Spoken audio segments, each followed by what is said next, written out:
we got our coffee. Hope you're enjoying your coffee. I didn't go live last week because I was pretty much working. And last week, I don't know, man. There's something I don't know. There's something wrong with me. So I was tired. I was irritable, and I don't know. I think I put a hashtag exhausted on this. Um, rates are doing really good right now. And what's exhausting is there's a few things exhausting me. Number one, the brokers are playing a lot of games right now because I believe it's bleeding down from the shippers. So the shippers are playing a lot of games right now too. Products either not ready, or they found the cheaper truck, or they found the cheaper broker, and so there's a lot of canceled loads. A lot of you know, it's almost like Christmas time. It's gotten that bad. And I had one broker that owed us about $180, almost $200 in detention. And sorry, I was wondering where the dog was at. And they ghosted us to the point that this was a broker I had a pretty good repertoire with. I had him on G Chat, and he ghosted me, blocked me. And I wasn't mean. It was once a day. He would say, "Good morning. You got any empty trucks?" Well, I need that detention first. I was told not to book with you until we get that detention. It's not like $30, $40. So hold on a second.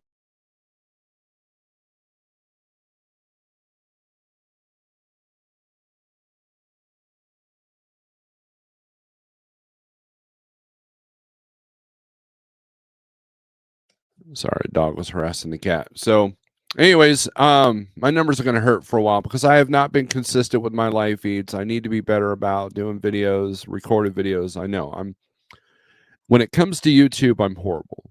I mean, that's not me put myself down. That's me in a world where there's like 15 billion YouTube videos. It's tough to raise your hand and get noticed. But I do this to help you guys and gals, and that wears me out too. I like helping people. I want to help people succeed. And I'm not some guru, I'm not some be all end all. I make mistakes. However, there's a few things that I know. One of them is how to go out of business as a trucking company. Not because I've done it myself. My trucking company did pretty good. The time that I was an owner operator, I did fairly well. I struggled. I made mistakes. I learned from them. But because I see what takes other people out. There are carriers that I see going out. And the big carriers, the small carriers, the one truck operations, the 10 truck operations. And it's tough. I mean, because you got circumstances that are beyond your control, like an accident or death of a family member, or health. A lot of you are just one health issue away from losing your CDL. And it's important that you take care of yourself. And I think that we take care of ourselves in the wrong ways. I know a driver that bases their brakes on what restaurants they could eat at that night. And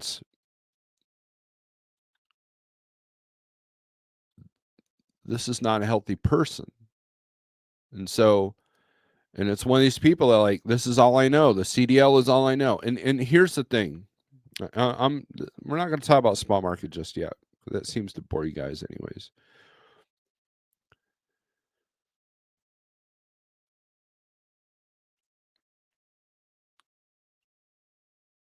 And I'm guilty of this because I was close to 400 pounds at one point.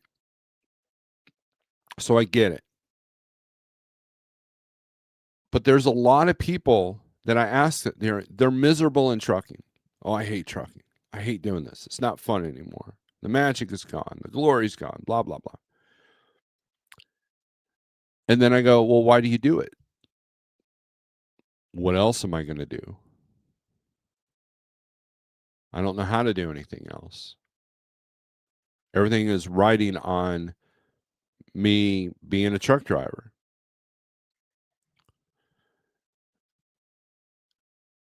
But then when you don't take care of yourself and you lose your CDL, then what do you got? Do you have any other skills? Do you have a plan? Do you have a plan if you lose your CDL? You know, you could get in an accident watching your TikToks going down the road because I know a bunch of you do. And they'll take your CDL for that, if not jail. Then what? You have to take care of yourself.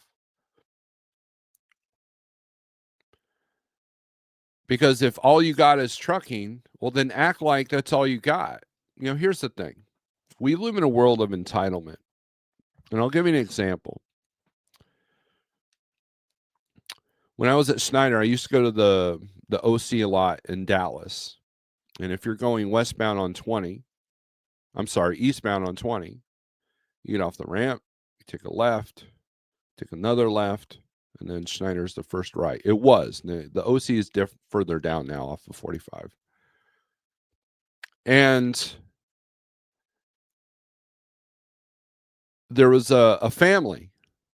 There was a guy and a gal and two little kids, like probably 8 to 10-year-old range, out there holding signs. We need food. We need food. Now, the load that I just done previous to that, there was a reefer guy who had a bunch of peppers rejected. They were like these. They look like bell peppers. I forget what kind of peppers are called, but they were pretty sweet. They were good. They were good peppers. It's like I'll take a case of them. I won't eat them all, but I'll give them away, right? And so the guy, I open my window. He gets all excited. I hand him some peppers. I'm like, here's some food. Feed your family. He's like, "No, man, I'm okay. Thanks." And I'm sitting there thinking,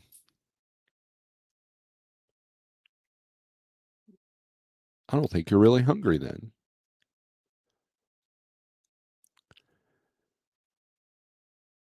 And I run into this all the time. I have people that call me, "Hey, I need help with my business. I'm struggling here."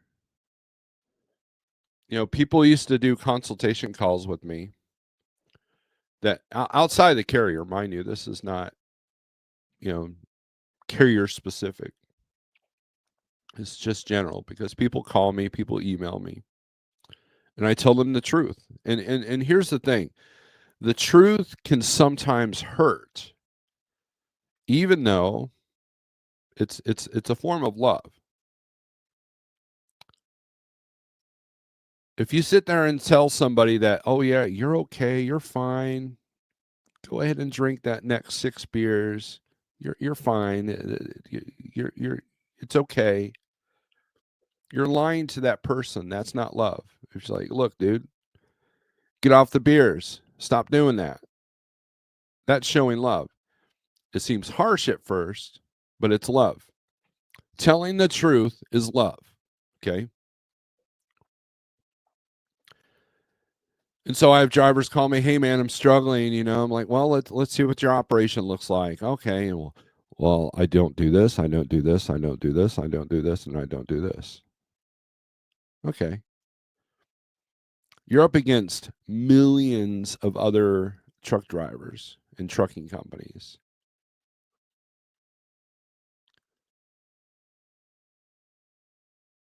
And if you're struggling, Maybe you look internally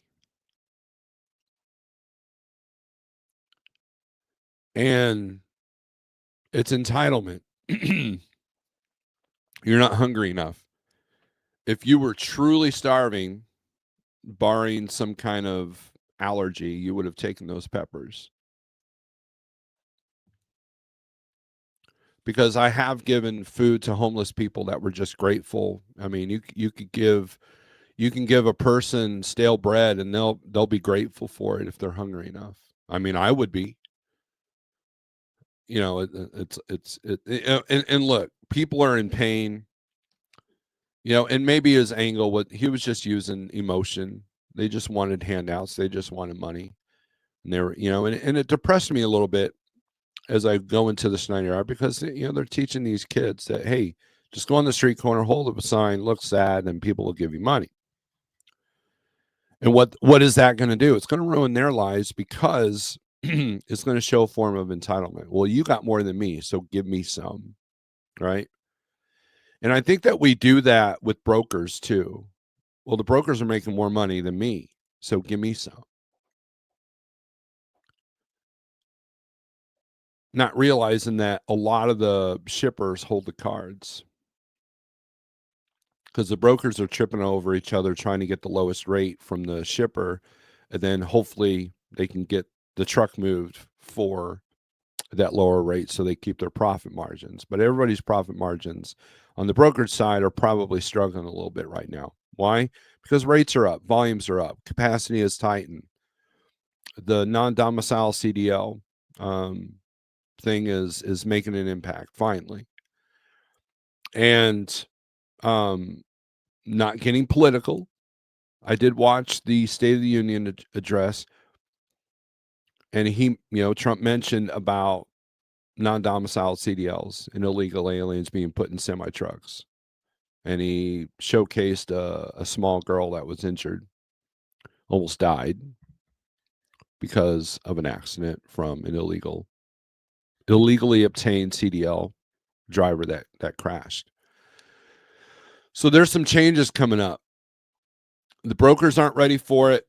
The shippers aren't ready for it. Now, the smart brokers educated their shippers and say we got to keep rates at a certain way or we start losing trucking companies. But you know, the bottom dollar is the bottom line. The dollar is the mighty, you know, um, well, it's what determines everything. And side note, I don't care what political fence you scream from. It's always interesting to watch the State of the Union address because you can just see how divided everything is.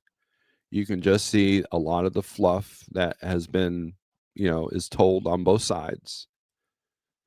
And just know that no one is coming to save you, guys. No one's coming to save you. Yes, the non-domicile CDL thing is making an impact now, but what's going to replace that?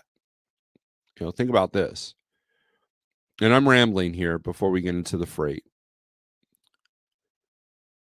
Here's what's going to replace it. Robots. Self-driving vehicles. Now, I know that, look, 5 years ago, all the YouTubers were screaming, doing the fear-mongering about autonomous trucks and all that stuff, right? And everybody's like, oh, it's impossible. They can't do this. They can't do this. They can't do this. Regardless of what we can or cannot think that they can do, or what we think they can or cannot do, it's going to make an impact in some way. And so when they say, oh, so many thousands of drivers left the market because of the non-domicile, we can't give those out anymore. Oh, here's a company, successfully hauling freight quietly, down the I-10 corridor between Phoenix and Dallas, And they're already looking at robots to replace human activities at like factories, right? And the regulations are favoring the autonomous trucks. which is interesting to me because we could sit here and debate that that it's wrong, it's not going to work, it's and the hypocrisy of it, because you don't have to follow hours of service, and that's really the big one right there. An autonomous truck is not bound to hours of service if it's unmanned, and there's unmanned trucks going down the road right now.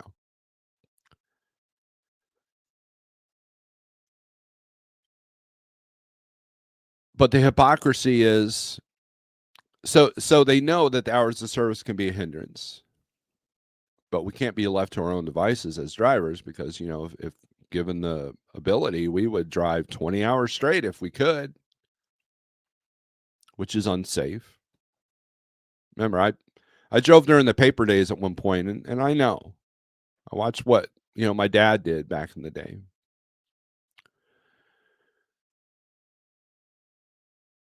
But the other hypocrisy is pre-trips. People are like, how do you do a pre-trip in an autonomous truck? How do you know when the tire's blown? They got so many monitors and sensors. You got the tire, and sensors go bad. And look, there's a lot of complications to the autonomous trucking argument. However, they're pushing for it anyways. Think about this. Think about hours of service, right? When they were coming up with the rules of hour service, like, well, you've got this complication, you got this complication. What if this happens? What if this happens? What if this happens? What if this happens? Right? And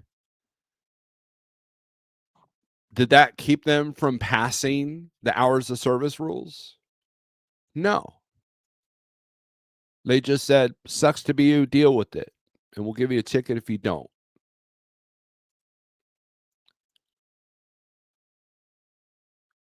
The best interest is the shippers want a lower rate. DOT wants compliance, and it's all about the mighty dollar. Okay. That's why the non-domicile CDLs were being passed out like chiclets, because it was about, hey, we can pay these people less so we can bring our costs down. That's the way it works, right? How many of you have Amazon Prime membership?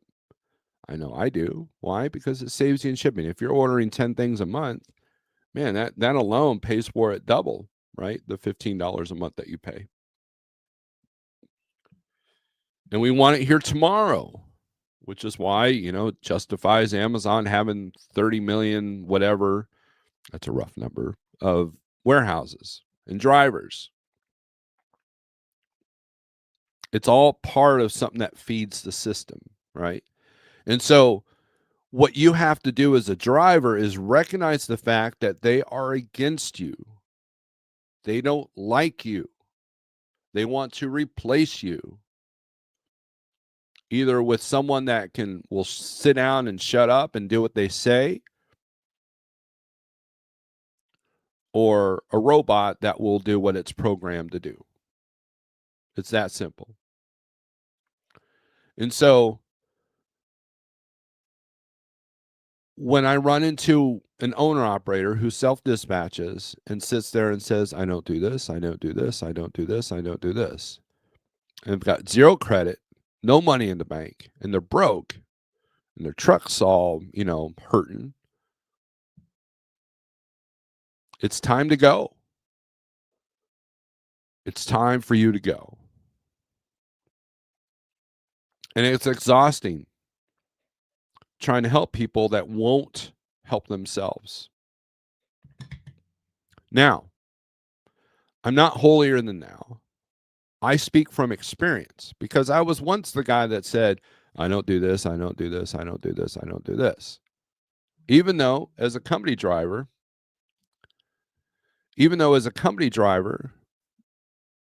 I did everything. Been to all 48 states. Well, I never went to Nevada, but I did go to Nevada eventually, but not in a truck. I'm talking Maine, Washington State, been down Laredo, been 5 miles from the Canadian border, did a 12 stopper in Montana, And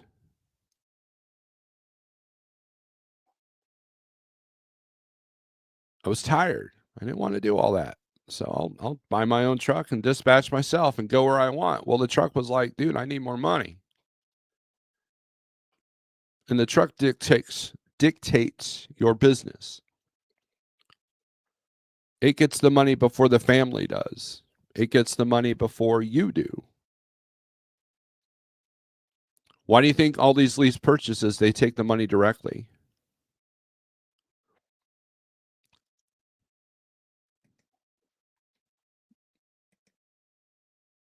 Sorry, I got to check the emails here. Now, you might sit there and laugh, oh, yeah, autonomous trucks are never going to take over. Well, brokers thought that AI would never take over, but a lot of them are losing their jobs because of that. Sorry, I'm looking at this other screen here. I don't know how to manipulate a screen.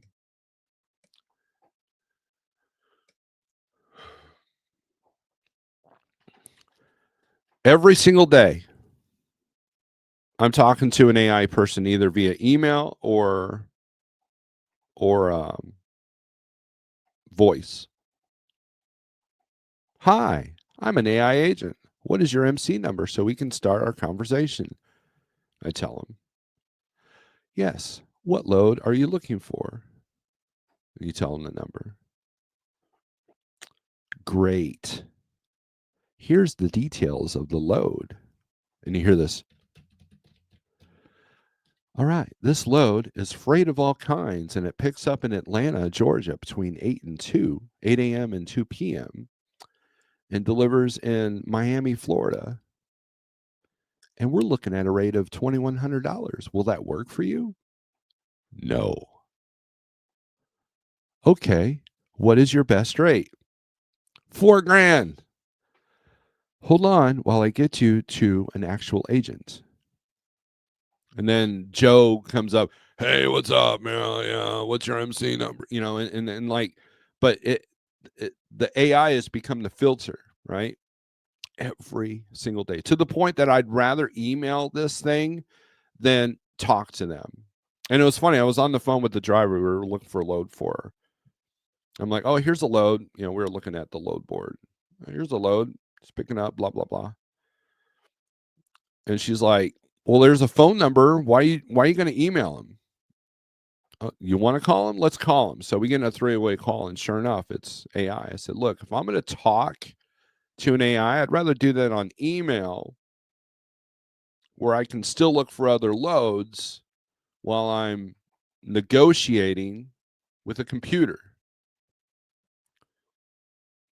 You know, in the old days, if you're trying to book $1,000 load for $2,000, they would just hang up on you. Brokers like, some would get mad, and some would just laugh and then hang up on you, and then block. Right? Well, they do that digitally too. You know, you might call like, oh, here's this broker on their load board has a load for X amount. I'm going to put this ridiculous amount in, and it won't even tell you that your bid's been offered. It won't even tell you that your bid's been placed.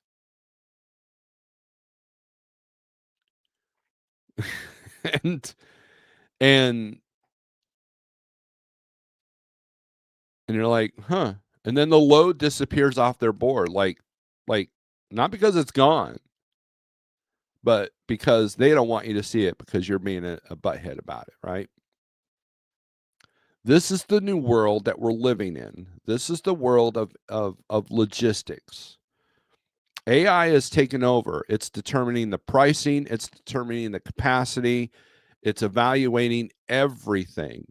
If you're a company fleet manager and you've got 20 trucks, you can now use AI to dispatch said trucks based off it can look at the logbooks, it can even get down to the drivers' attitudes and the places that they like to go. That's how crazy this world is getting. And so when you sit there and you go, I don't do this, I don't do this, I don't do this, I don't do this, and you're one frosty away from losing your CDL, It's very exhausting to see this happening in real time.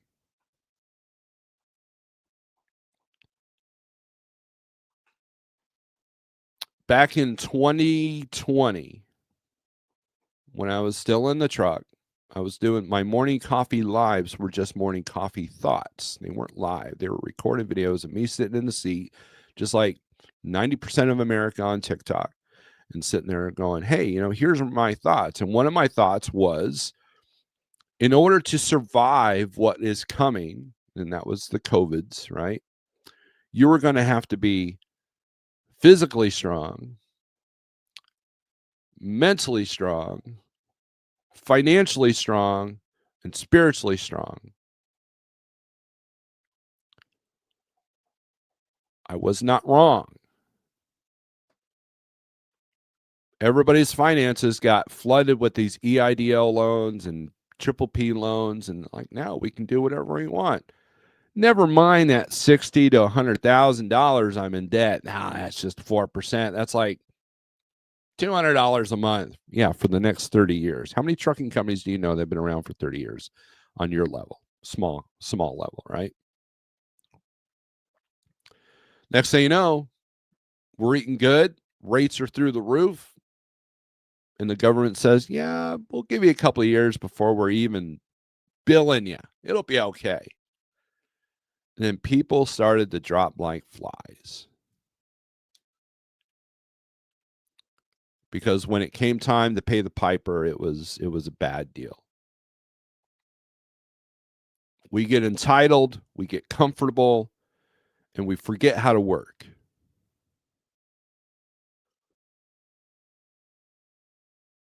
And I'm pointing the finger at me too. When rates dropped like a rock during COVID and the shutdowns were happening, they were rioting in the streets over something. I didn't move my truck for 10 days. And finally, something's like, hey, dude, you got to move, man. Even if you're taking a loss, a little loss is better than a big loss. Come on, you got to move, right? So I did. I found the strategy and it worked.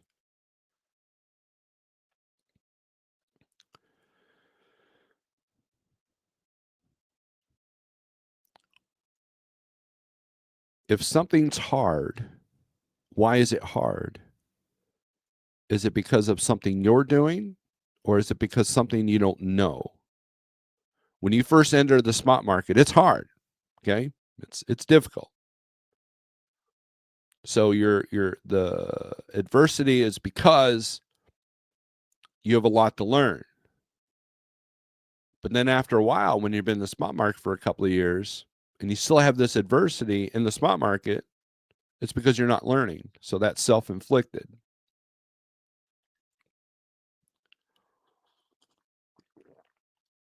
Again, I say this with peace and love. That's I think, who was it, Paul McCartney who said that, or Ringo's? I don't know. But a lot of people don't want to hear the truth. I had one person unfriend me on Facebook because I told him the truth about his lease purchase. Then he ended up quitting later anyways.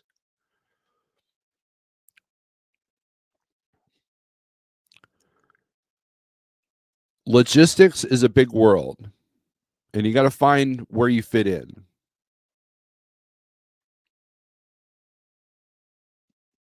But you got to get good at it. You got to have some miles under your belt. You got to have some years under your belt. You got to have the willingness to learn and be teachable. And that's with anything in life. Most people that say, I go, why are you miserable in trucking? Why are you still in trucking if you're miserable? Well, there's nothing else I can do. I have found that most people that tell me that are not teachable. They're not willing to learn something new.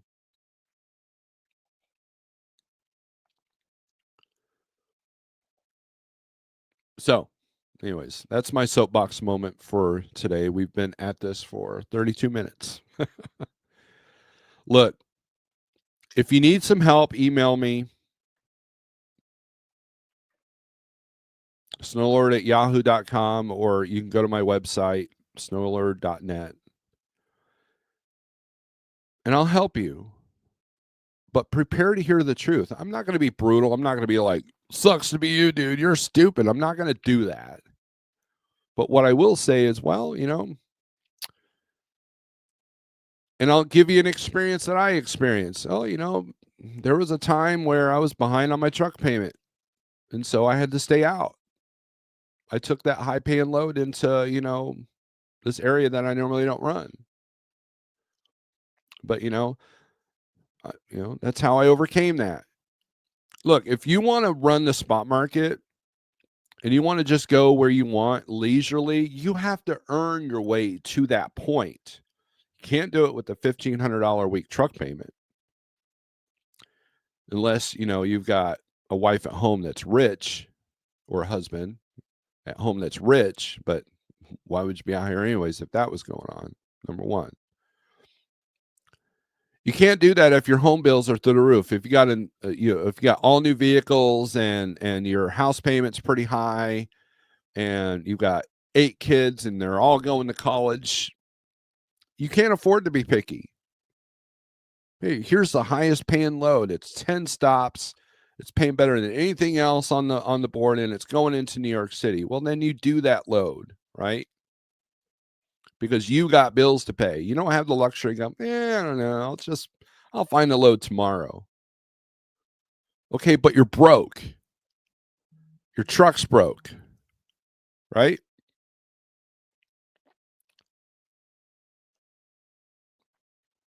Now, thanks to the EIDL and Triple P loans, it took a long time for those people to go out of business because they were living off that money. Something that would naturally occur did not naturally occur. Next thing you know, we've got overabundance of capacity. Add the non-domicile CDLs in there, and our rates tanked.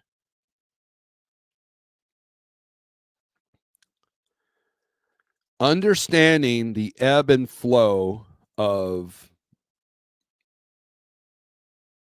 the spot market, of logistics, is important in this game. You don't want to find yourself in Denver, Colorado going, man, I can't seem to find anything above $1.50 a mile. That's weird. Why is that? Oh, huh. And but if you understood logistics and you had the right tools, then you would know, hey, if I go to Denver, I got to get 1,000 more than what the 15-day is, because I'm going to deadhead about 600 miles to Kansas City. Just get out, because I'm not even dealing with $1.20 beer loads that are 45 plus, in the mountains, right? Or you can sit there and say, I'm going to find a direct shipper out of Denver that will pay really good. Well, guess what? The local trucking companies already have that in the bag, number one. And number two, if you're a shipper customer in Denver, you're paying less for shipping than the person that has got a business in Columbus, Ohio. Why? Because that's what the market demands, right?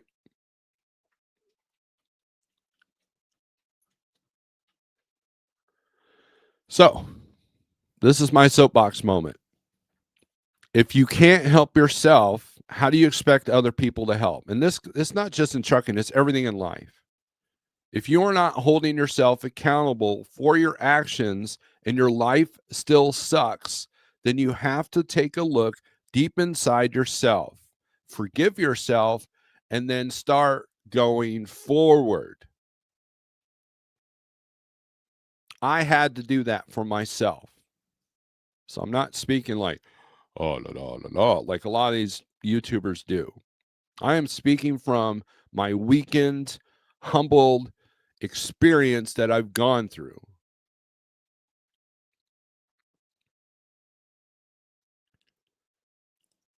So if you call me and want my help, I'm going to tell you the truth. And if there's something I don't know, I'm going to say, I don't know, dude. Sucks to be you. But I'll do what I can. But what I have found is most people that want help don't want the help. No different than the person that I tried to hand actual little food to on the exit ramp in Lancaster, Texas, on the way to the old Snyder terminal. He didn't want the real food. He just wanted something fast and easy. Because he didn't want to, like, oh crap, he's giving me actual food. No, I'm good, man. Then you weren't hungry.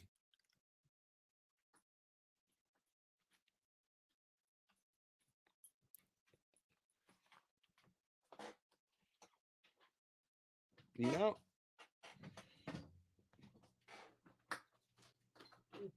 Gotta get on the other side of that. Well. Sorry, my dog needed a break. He was like, man, this dude talks too much. I'm out. So let's do some comments, and then we'll take a look at the load boards. Music City Transport, good morning. Jerome Jones, good morning. Truck with Tom, good morning. Hey, you coming back? You got a reefer trailer yet? Nothing Witty's in the house. Good morning with her paper clip cute self. I love trucking. I really love it. I have to make intentional decisions and take action to walk rest areas on my 30 each shift and before and after. Yes, if you love trucking, then you have to love yourself and take care of yourself. Sage, what's up? Hey now, he says. Norman, what's up? Good morning. Cheap Freight says too many have the thought of make as much possible today and we'll cry tomorrow about the high cost of shipping once we drive capacity out. It's balance, right? Spot on. Charge shipper more, pay carrier less, maximize profits. Should I go lease a truck? Is it gangbusters now? Tsunami? I think you're being funny. Dang, I feel like you were talking about me. Look, in all seriousness, Tsunami, if you're going to lease a truck, make sure the payments are reasonable. It's that simple. And you got a backup plan, and you've got money in the bank, and you've got good credit to where you're not dependent on that carrier. These carriers that charge $1,500 a week for a truck payment for the same truck that you can get at Freightliner for about $50,000 less, you don't want any part of that because their goal is not to make you successful. Their goal is for you to haul their freight and you pay the bills. So now, if you find a company like our lease purchase deals are pretty reasonable, and as long as you got your act together, man, you can make money here. We're up to 7 lease purchase trucks now, and they're all doing all right. And the ones that struggle a little bit, it's because of the driver, not because of the lease payment. For 10 years, people painted a dark picture of me regarding autonomous trucks. When the white-collar office jobs will go away before, a lot more to trucking than driving down the freeway. Yeah, there is a lot more to trucking than driving down the freeway. None of us have a crystal ball, but being able to pivot and react to the changes is part of the game. Exactly. We can have a black swan event happen tomorrow in Music City, and completely, I mean, that's what COVID did. Rates were doing all right, and we're all sitting there at Matt's. I was in my truck still, and we're all hanging out, partying out in the parking lot at Matt's. Everything was fine. It was literally months before the world crumbled away. And we were all clueless, right? But we adapted, and the ones that adapted and overcame did. And the ones that didn't, they're no longer in business. Grind to Pray, what's up? Thank you for your membership. One truck operator, I use AI daily. Yep. Built a TMS using AI and currently using it to build a website. Yep. Look, there's good points of, hey, what's up, Donald? There's good points of AI and there's bad points of AI. My message is it's here. And if you ain't utilizing it or know how to utilize it or know that it's going to be utilized against you, then you're already behind the 8 ball.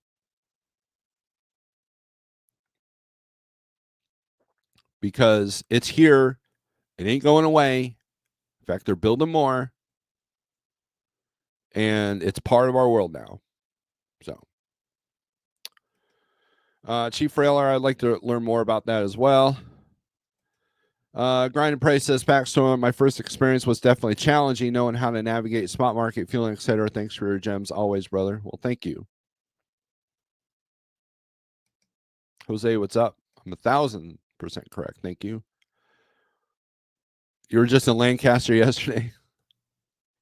Yeah, that I always stayed at the OC, and even the OC wasn't 100% safe. Like they had a bunch of trucks broken into and batteries stolen, even though it's fenced in with barbed wire and the whole 9 yards. But I stayed there a lot because I utilized the Dallas market in Schneider and then also in the spot market. But spot market, we're pretty much not staying in Dallas unless it's the TA.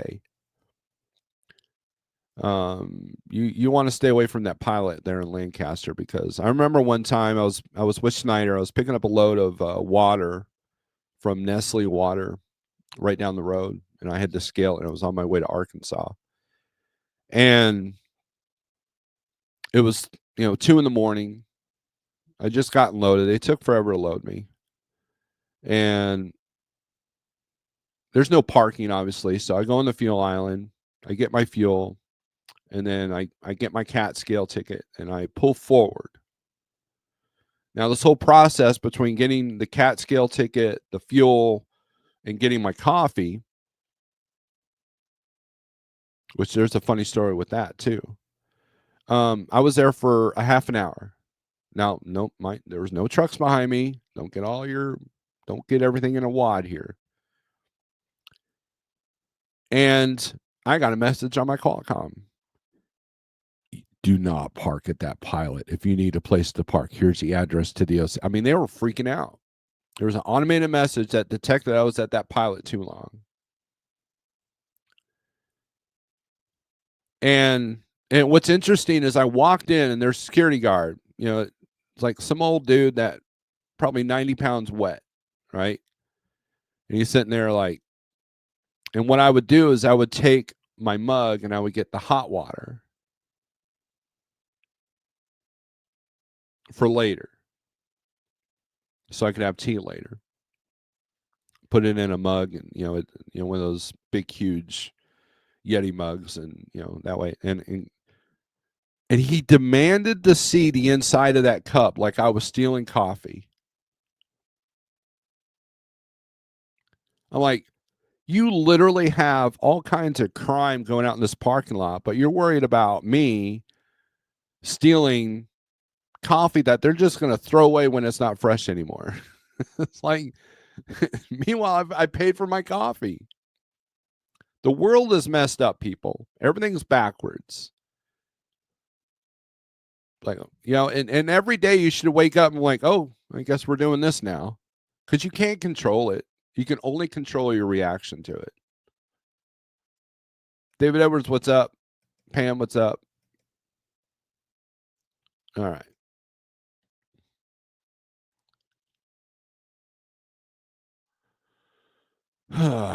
So let's share the screen. And first of all, if you're in the Northeast for the last couple of days, you've probably had a fairly hard time with things. But right now, it's kind of slowed down. Pennsylvania's still got a bunch of snow. Upstate New York, of course, that's almost 24/7 there. It's like Alaska, but a lot of wind. If you're crossing the country in any form of capacity, you're going to hit some high wind. That's what these are. The pink is red flag, and then this is all wind, and then there is some winter weather up here in Wyoming, western Wyoming. Imagine that. So all you drivers that sit there and like, oh, I don't haul anything above 30,000 pounds. Well, good luck. You're going to struggle out here. Okay. That's one of the things that a lot of drivers will refuse. Well, I haul nothing but light loads. Okay. I get it. You get more net on the fuel, right? Here's the deal. Every single truck here at Like Trucking, okay, I see all the codes that come up, the engine codes from Samsara. And the trucks that have the most problems with DPF are the trucks that always haul light, never haul heavy. That's not my opinion. That is a fact.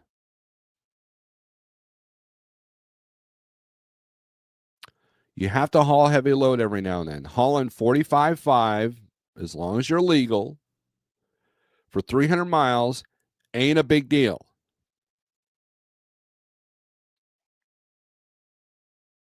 The truck's meant to work. That's what it's there for. And if you feel like your truck's going to fall apart because it actually has to work, then your truck is probably not long for this world.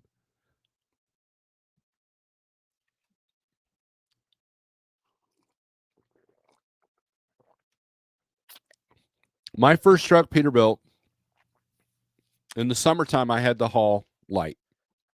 Why? Because my truck wanted to overheat if I had to climb a mountain at all and it was above 80 degrees outside. And I knew that's a problem. But did I fix the problem? Not at that point. I'm just haul light load. And hope that my truck didn't overheat. Now, how did I solve that problem? I just traded the truck in. I was like, I knew that thing was a ticking time bomb. It was going to cost me a lot of money, and I hated that truck. I liked it, but I hated it. You know, we all have a love-hate relationship with our trucks. Don't get so attached to it that you can't sell it when it comes time to sell it. But don't hate it to the point that you won't take care of it. So that's my little lesson on light loads. I get it. But if we're going from St. Louis to Indianapolis where it's flat, or if we're going from, say, Macon, Georgia to, Port St. Lucie, Florida, it doesn't matter what the weight is. As long as you're legal, as long as the scale house goes, okay, you're good. You're good. The truck needs that. And I've seen it over. And 2009 is when I drove my first DPF. Well, not my first DPF, but my first DEF truck. And you know what? We were constantly doing loads to Pennsylvania, heavy. Look, here's the thing. So a lot of people are like, oh, I'm going to get contract freight. Screw brokers. I'm going to get contract freight. Well, are you going to go to Procter & Gamble where most loads are over 40,000 pounds? Are you going to get contract freight with Anheuser-Busch where most loads are over 45? Are you willing to do that? Or let's say you have a contract with Pepsi and you're hauling mainly chips, but one day they got like, hey, man, as part of our contract, you need to do this load, and this load's paying, this load's 45.5. Are you not going to do it? So it's with everything else. Do you want to do load after load after load after load, through the mountains of Washington and Oregon of 45,000 and hope that your profit margins are good? That's a challenge. I get that. But you also don't want to do nothing but light loads where you're always afraid of getting blown over or sliding into the ditch because you got no weight. And your DPF issues are always going bad because the truck can't burn it off. The new trucks don't want you to idle above 1,000 to burn it off while you're idling. So it's got to burn it off sometime. So you sit there and you do a 34 and then you have a 5,000 pound load and then you idle for the whole weekend because, you don't have a credit card to get a hotel. So you sit there and idle for 3 days, spend about $40 in fuel just in idling, and then do another 300-mile run of 5,000 pounds, and then you do a 1,000-mile run at 5,000 pounds. Next thing you know, your DPF and your SCR it's all gone bad. And so that fuel savings, that money that you thought you were making because you were doing nothing but light loads, is now getting paid to Kenworth or International or Peterbilt to change out the SCR or to change out the DPF filter or to bake it all off, to do a forced regen, all of it goes away.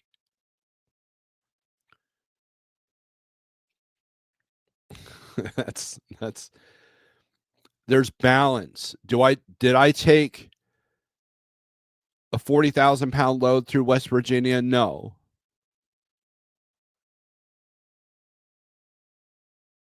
But was I afraid to doing the water loads that come out of Kansas City to Springfield or to Tulsa or to Fayetteville, that were 45 plus? Absolutely not. I did those because they paid well. The Anheuser-Busch loads from St. Louis to Springfield or St. Louis to Joplin, those easily pay $1,000 to $1,200 a piece. We're 200 miles. Oh, but I don't haul that because it's heavy. Right?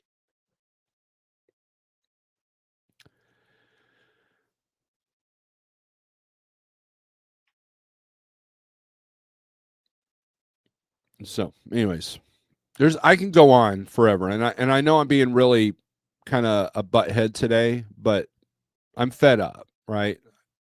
Jeff and Shannon were talking to me yesterday. I think they could sense it in my voice. I was getting annoyed at things because here's the deal. And I come from a place of understanding. And I do know that the more a truck moves and the less pickier a driver is, the more money they make. It's that simple. That simple. You want to be a travel agent and go only where you want to go? I get that. But see, when I was doing that, my truck was paid off. My home bills were real low.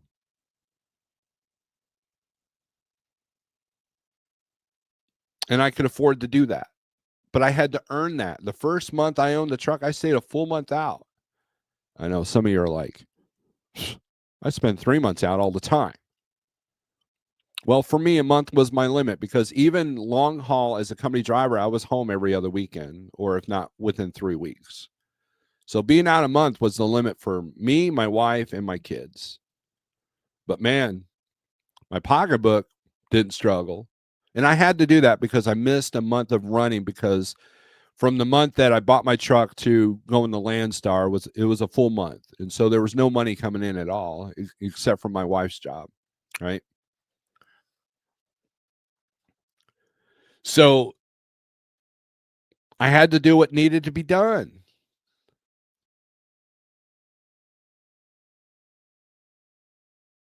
And then when that truck was not good to me anymore, and I knew a lot of repairs were coming down the line, it was approaching, 900,000 miles. It was time for it to go. And so I got a truck with a cheaper payment, a warranty, and had better fuel mileage. And it was a truck that I actually liked. That was the green one. That was the green machine. And the first load I did in that truck, so Schneider had to put all their stuff in, and I did it the OC in St. Louis there, Edwardsville. The first load I picked was a load of empty oil bottles going to Glendale, West Virginia. And my dash showed 9.2 fuel mileage. I was ecstatic. I was like, wow. Because I did that same run in the Peterbilt. And, I was lucky to get 6. You make adjustments. You keep options open, but you have to work your way to where you're like, yeah, I don't think I'm going to run during the snowstorm. I think I'm going to run down south where the freight is cheaper while everybody's in blizzard land, right?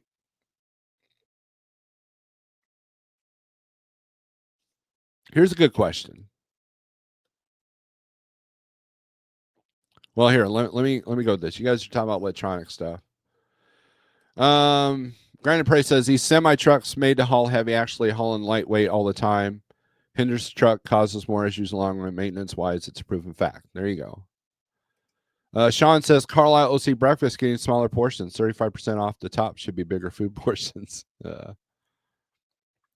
I think I stayed at the OC once in Pennsylvania. That one, the Carlisle. Steve, are you seeing drivers changing their habits because of the current freight rates? examples. One that normally stays out a few weeks now, going home more. Yes, complacency is already starting to set in with a few people I know.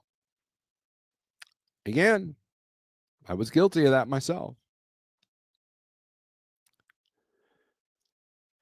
Look, there's a lot of lessons that I've learned that if someone put a gun to my head and said, you have to be an owner operator again, first I'd fight them and try some kung fu stuff. And then if I didn't get shot, then okay, I would pick a truck with a good warranty with a reasonable payment, and I would run my butt off as these rates are really high.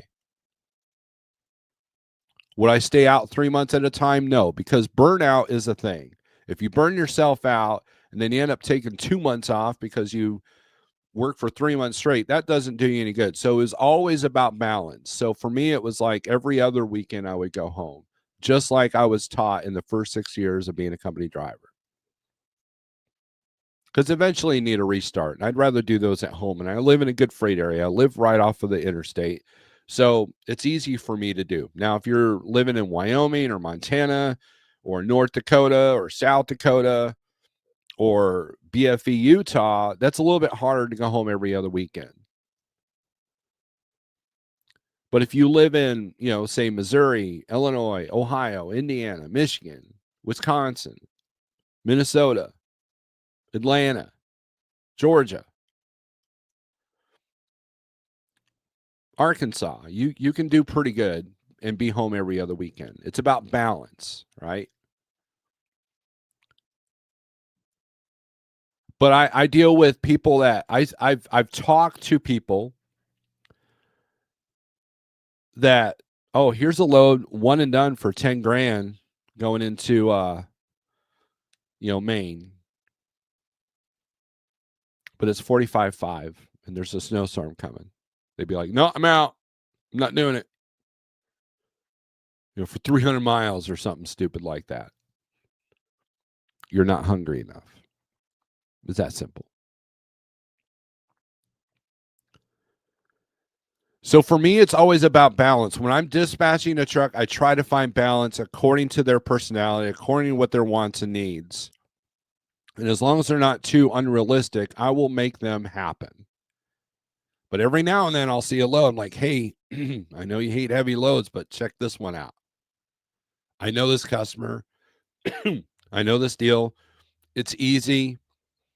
And it's paying 3 times more than what the 15-day is because it's desperate. They got to move it. But it's 43.5. Let's do it. You got to have some flexibility because you've got so many millions of drivers out there that are your competition. So many millions of so many thousands of trucking companies out there. You know what? And it's all part of the game, right? There you go, David. Honest evaluation of your situation is a must. And that's what I do. I give people honest evaluations.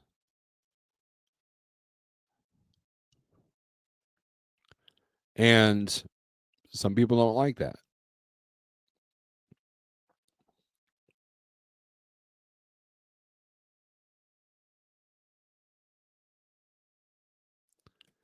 The other example is ones that normally come home every weekend, staying out, or now because it'll change. There's one driver I know that wanted to be home every weekend. And